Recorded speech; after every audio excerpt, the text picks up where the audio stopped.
ವಾಲ್ಮೀಕಿ ನಿಗಮದ ಕೋಟಿ ಹಣದ ಬೆನ್ನಲ್ಲೇ ರಾಜಕಾರಣದಲ್ಲಿ ಹೈಡ್ರಾಮಾ. ಸಿಎಂ ಡಿಕೆ ಶಿವಕುಮಾರ್ಗೆ ಬಿಸಿ ತುಪ್ಪವಾದ ನಾಗೇಂದ್ರ ಪ್ರಕರಣ. ರಾಜೀನಾಮೆ ಕೊಡ್ತಾರಾ ಸಚಿವ ನಾಗೇಂದ್ರ?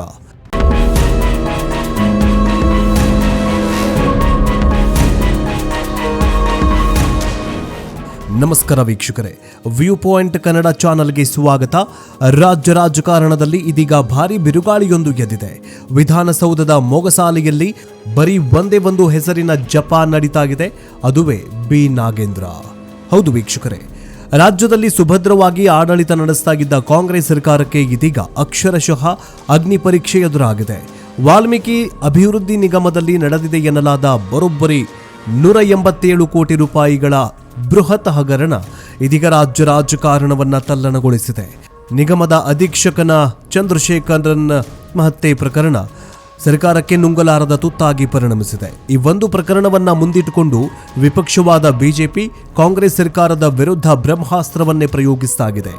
ಸಚಿವ ನಾಗೇಂದ್ರ ಅವರ ರಾಜೀನಾಮೆಗೆ ಆಗ್ರಹಿಸಿ ಬಿಜೆಪಿ ನಾಯಕರು ವಿಧಾನಸೌಧದಲ್ಲಿ ಅಕ್ಷರಶಃ ರಣರಂಗನವನ್ನೇ ಸೃಷ್ಟಿ ಮಾಡೋದಕ್ಕೆ ರೆಡಿಯಾಗಿದ್ದಾರೆ. ಹಾಗಾದರೆ ಈ ಹೈಡ್ರಾಮಾದ ಹಿಂದಿನ ಅಸಲಿ ಕಥೆ ಏನು? ಸಿಎಂ ಡಿಕೆ ಶಿವಕುಮಾರ್ ಅವರ ಮುಂದಿನ ನಡೆ ಏನು? ಬನ್ನಿ ಹಂತ ಹಂತವಾಗಿ ಈ ರೋಚಕ ರಾಜಕೀಯ ಚದುರಂಗದಾಟವನ್ನ ಬಿಚ್ಚಿಡ್ತೇವೆ. ವೀಕ್ಷಕರೇ, ಈ ಪ್ರಕರಣ ಶುರುವಾಗಿದ್ದು ಕೇವಲ ಒಂದು ಆರೋಪದಿಂದಲ್ಲ. ನಿಗಮದ ಅಧಿಕಾರಿಯೊಬ್ಬರು ಡೆತ್ ನೋಟ್ ಬರೆದಿಟ್ಟು ತಮ್ಮ ಸಾವಿಗೆ ಕಾರಣ ಯಾರು ಅಂತ ಬೆರಳು ಮಾಡಿ ತೋರಿಸಿದಾಗ ಈ ಹಗರಣದ ಕರಾಳ ಮುಖ ಅನಾವರಣಗೊಳ್ಳುತ್ತೆ.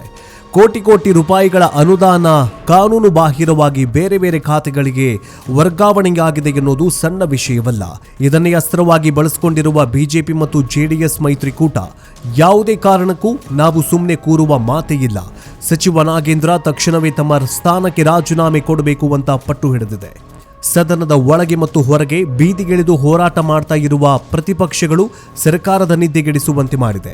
ಭ್ರಷ್ಟಾಚಾರ ರಹಿತ ಆಡಳಿತ ನಡೆಸ್ತೇವೆ ಅಂತ ಅಧಿಕಾರದ ಚುಕ್ಕಾಣಿ ಹಿಡಿದಿರುವ ಮುಖ್ಯಮಂತ್ರಿ ಡಿಕೆ ಶಿವಕುಮಾರ್ ಅವರ ನೇತೃತ್ವದ ಸರ್ಕಾರಕ್ಕೆ ಈಗ ಈ ಪ್ರಕರಣ ಅಕ್ಷರಶಃ ಒಂದು ಬಹುದೊಡ್ಡ ಕಪ್ಪು ಚುಕ್ಕೆಯಾಗಿ ಪರಿಣಮಿಸುವ ಆತಂಕ ಎದುರಾಗಿದೆ. ಬಿಜೆಪಿ ನಾಯಕರು ಒಂದು ಹೆಜ್ಜೆ ಮುಂದೆ ಹೋಗಿ ಇದು ಕೇವಲ ಒಬ್ಬ ಸಚಿವರಿಗೆ ಸೀಮಿತವಾದ ಹಗರಣವಲ್ಲ, ಇದರ ಹಿಂದೆ ದೊಡ್ಡ ತಲೆಗಳೇ ಇವೆ, ಜೆಸಿಬಿ ಸಿಬಿಐ ತನಿಖೆಯಾಗಬೇಕು ಅಂತ ಆಗ್ರಹಿಸ್ತಾಗಿದ್ದಾರೆ. ಇದು ಸರ್ಕಾರಕ್ಕೆ ಮತ್ತಷ್ಟು ಸಂಕಷ್ಟ ತಂದೊಡ್ಡಿದೆ.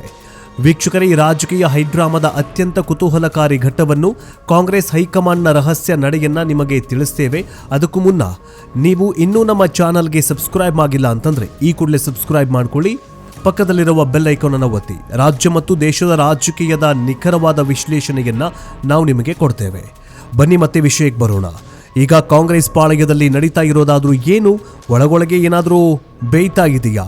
ಮೂಲಗಳ ಪ್ರಕಾರ ಹಾಲಿ ಮುಖ್ಯಮಂತ್ರಿ ಡಿಕೆ ಶಿವಕುಮಾರ್ ಹಾಗೂ ಮಾಜಿ ಮುಖ್ಯಮಂತ್ರಿ ಸಿದ್ದರಾಮಯ್ಯನವರು ತೀವ್ರ ಇಕ್ಕಟ್ಟಿಗೆ ಸಿಕ್ಕಾಕೊಂಡಿದ್ದಾರೆ. ಒಂದೆಡೆ ಸಚಿವ ನಾಗೇಂದ್ರ ಅವರು ನಾನು ಯಾವುದೇ ತಪ್ಪು ಮಾಡಿಲ್ಲ, ರಾಜೀನಾಮೆ ಕೊಡೋ ಪ್ರಶ್ನೆಯೇ ಇಲ್ಲ ಅಂತ ಪಟ್ಟು ಹಿಡಿದು ಕೂತಿದ್ದಾರೆ.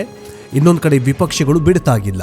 ಇಂತಹದೊಂದು ದೊಡ್ಡ ಹಗರಣ ಸರ್ಕಾರದ ಇಮೇಜ್ ಅನ್ನ ಡ್ಯಾಮೇಜ್ ಮಾಡುತ್ತೆ ಎಂಬ ಸ್ಪಷ್ಟ ಅರಿವು ಕಾಂಗ್ರೆಸ್ ಹೈಕಮಾಂಡ್ಗೂ ಕೂಡ ಇದೆ. ಹೀಗಾಗಿ ದೆಹಲಿ ನಾಯಕರು ಕೂಡ ರಾಜ್ಯ ನಾಯಕರಿಗೆ ತಕ್ಷಣವೇ ಡ್ಯಾಮೇಜ್ ಕಂಟ್ರೋಲ್ ಮಾಡಿ ಅಂತ ಕಟ್ಟುನಿಟ್ಟಿನ ಸೂಚನೆ ನೀಡಿದ್ದಾರೆ ಎನ್ನಲಾಗಿದೆ. ವೀಕ್ಷಕರೇ, ಇಲ್ಲಿ ಗಮನಿಸಬೇಕಾದ ಇನ್ನೊಂದು ಪ್ರಮುಖ ಅಂಶ ಏನಂತಂದ್ರೆ, ಸಚಿವ ನಾಗೇಂದ್ರ ಅವರು ಬಳ್ಳಾರಿ ಭಾಗದ ಪ್ರಭಾವಿ ನಾಯಕ, ವಾಲ್ಮೀಕಿ ಸಮುದಾಯದ ದೊಡ್ಡ ನಾಯಕ. ಅವರನ್ನ ದಿಢೀರನೆ ಸಂಪುಟದಿಂದ ಕೈ ಬಿಟ್ರೆ ಆ ಸಮುದಾಯದ ಆಕ್ರೋಶಕ್ಕೆ ಗುರಿಯಾಗಬೇಕಾಗತ್ತೆ ಎಂಬ ಲೆಕ್ಕಾಚಾರವು ಕಾಂಗ್ರೆಸ್ ನಾಯಕರ ತಲೆ ಕೊರಿತಾಗಿದೆ. ಇದು ಕೇವಲ ಒಂದು ರಾಜೀನಾಮೆಯ ಪ್ರಶ್ನೆಯಲ್ಲ, ಇದು ಜಾತಿ ಸಮೀಕರಣ ಮತ್ತು ಮುಂದಿನ ರಾಜಕೀಯ ಭವಿಷ್ಯದ ಪ್ರಶ್ನೆಯಾಗಿದೆ. ಇದಕ್ಕೆ ಸಿಎಂ ಡಿಕೆ ಶಿವಕುಮಾರ್ ಅವರಿಗೆ ಇದು ಅಕ್ಷರಶಃ ಬಿಸಿ ತುಪ್ಪ ಆಗಿರೋದು. ಹಾಗಾದ್ರೆ ಮುಂದೇನು? ಕಾಂಗ್ರೆಸ್ ಸರ್ಕಾರದ ಈ ಅಗ್ನಿ ಪರೀಕ್ಷೆಯ ಅಂತ್ಯ ಹೇಗಾಗಲಿದೆ? ರಾಜಕೀಯ ಪಂಡಿತರ ಲೆಕ್ಕಾಚಾರದ ಪ್ರಕಾರ ಸರ್ಕಾರ ಅನಿವಾರ್ಯವಾಗಿ ಸಚಿವ ನಾಗೇಂದ್ರ ಅವರಿಂದ ರಾಜೀನಾಮೆ ಪಡೆಯುವ ಸಾಧ್ಯತೆಗಳೇ ದಟ್ಟವಾಗಿವೆ. ವಿಶೇಷ ತನಿಖಾ ತಂಡ ಎಸ್ಐಟಿ ರಚನೆ ಮಾಡಿದ್ರೂ ವಿಪಕ್ಷಗಳು ಸಮಾಧಾನಗೊಳ್ಳುವ ಲಕ್ಷಣಗಳು ಕಾಣಿಸ್ತಾಗಿಲ್ಲ. ಒಂದು ವೇಳೆ ರಾಜೀನಾಮೆ ನೀಡದೆ ಹೋದರೆ ಮುಂಬರುವ ಅಧಿವೇಶನದಲ್ಲಿ ಬಿಜೆಪಿ ಈ ವಿಚಾರವನ್ನ ಇಟ್ಟುಕೊಂಡು ಕಲಾಪವನ್ನೇ ಬಲಿ ಪಡೆಯುವ ಎಲ್ಲ ಸಾಧ್ಯತೆಗಳಿದ್ದಾವೆ. ಒಟ್ಟಾರೆಯಾಗಿ ರಾಜಕಾರಣದಲ್ಲಿ ಇದೀಗ ಭಾರಿ ಚಂಡಮಾರುತ ಎದ್ದಿದೆ. ಈ ಚಂಡಮಾರುತದಲ್ಲಿ ಸಚಿವ ನಾಗೇಂದ್ರ ಅವರ ಕುರ್ಚಿ ಉಳಿಯತ್ತಾ ಅಥವಾ ವಿಪಕ್ಷಗಳ ಹೋರಾಟಕ್ಕೆ ಮಣಿದು ಡಿಕೆ ಶಿವಕುಮಾರ್ ಅವರ ಸರ್ಕಾರ ತಲೆಬಾಗುತ್ತಾ ಅನ್ನೋದನ್ನ ಕಾದ್ ನೋಡಬೇಕಾಗಿದೆ. ವೀಕ್ಷಕರೇ, ನಿಮ್ಮ ಪ್ರಕಾರ ಸಚಿವ ನಾಗೇಂದ್ರ ಅವರು ರಾಜೀನಾಮೆ ನೀಡಬೇಕಾ ಅಥವಾ ಈ ಹಗರಣದ ಹಿಂದೆ ಬೇರೆ ಯಾರಾದರೂ ರಾಜಕೀಯ ಷಡ್ಯಂತ್ರ ಇದೆಯಾ? ನಿಮ್ಮ ಅನಿಸಿಕೆ ಅಭಿಪ್ರಾಯಗಳನ್ನು ಕಮೆಂಟ್ ಬಾಕ್ಸ್ನಲ್ಲಿ ತಿಳಿಸಿ. ಈ ವಿಡಿಯೋ ಇಷ್ಟವಾದರೆ ಲೈಕ್ ಮಾಡಿ, ನಿಮ್ಮ ಸ್ನೇಹಿತರೊಂದಿಗೆ ಶೇರ್ ಮಾಡಿ ಮತ್ತು ಮರೆಯದೆ ನಮ್ಮ ವ್ಯೂ ಪಾಯಿಂಟ್ ಕನ್ನಡ ಚಾನಲ್ಗೆ ಬೇಗ ಸಬ್ಸ್ಕ್ರೈಬ್ ಮಾಡಿಕೊಳ್ಳಿ. ಮತ್ತೊಂದು ರೋಚಕ ಸುದ್ದಿಯೊಂದಿಗೆ ಮತ್ತೆ ಬರ್ತೀವಿ. ಅಲ್ಲಿವರೆಗೂ ನೋಡ್ತಾ ಇರಿ ವ್ಯೂ ಪಾಯಿಂಟ್ ಕನ್ನಡ. ನಮಸ್ಕಾರ.